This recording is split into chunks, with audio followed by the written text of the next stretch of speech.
Question again again फिर database question है, और ये क्वेश्चन मैं आपको पहले भी समझा चुकी हूँ, ठीक है।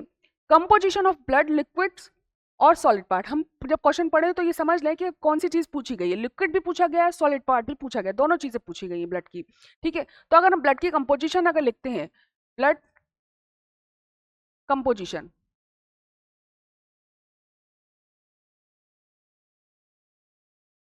ठीक है, दो पार्ट होते हैं, एक होता है आपका लिक्विड पार्ट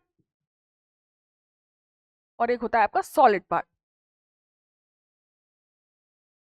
दो पार्ट होते हैं, लिक्विड होते हैं, सॉलिड पार्ट होते हैं। लिक्विड पार्ट को हम क्या बोलते हैं, प्लाज्मा, और सॉलिड पार्ट क्या होते हैं आपके फॉर्म्ड एलिमेंट्स, फॉर्म्ड एलिमेंट्स जिसमें आपके कार्पसल्स आएंगे, फॉर्म्ड एलिमेंट्स, फॉर्म्ड एलिमेंट्स। तो ये कितना होता है, प्लाज्मा वाला पार्ट कितना होता है, 55% होता है, 55% आपका प्लाज्मा वाला पार्ट होता है। और फॉर्म्ड एलिमेंट कितने होते हैं, 45%, जिसमें आपकी आरबीसी, डब्ल्यूबीसी और प्लेटलेट्स आते हैं। तो हमने ये पढ़ लिया कि ब्लड का कंपोजिशन क्या होता है। ब्लड का कंपोजिशन में लिक्विड पार्ट होता है, एक सॉलिड पार्ट होता है, ठीक है, लिक्विड पार्ट और सॉलिड पार्ट,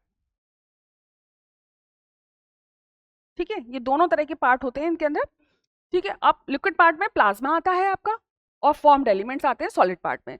तो जब हम इनका कंपोजिशन देखेंगे तो 55% होता है प्लाज्मा, 45% होते हैं फॉर्म्ड एलिमेंट। तो आप यहाँ क्वेश्चन पूछा गया composition of blood liquid to solid, तो लिक्विड हमने बताया 55 और फॉर्म्ड एलिमेंट हमने बताया सॉलिड पार्ट में 45%। तो अब आप ऑप्शन यहाँ देख सकते हैं कि 45 55 अपोजिट लिख रखा है, बच्चे कंफ्यूज ना हो, इसलिए हमें उसको एक्सप्लेन इसी तरीके से करना है कि कंपोजिशन हमें याद होनी चाहिए, 45 55 में कंफ्यूजन नहीं होना चाहिए, इन दोनों ऑप्शंस में ही कंफ्यूजन होगा।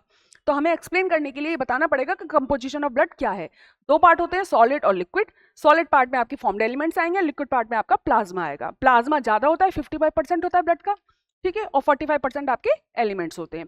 तो ये इसका ऑप्शन आपका बन जाएगा बी, ठीक है। तो आंसर इसका हो गया आपका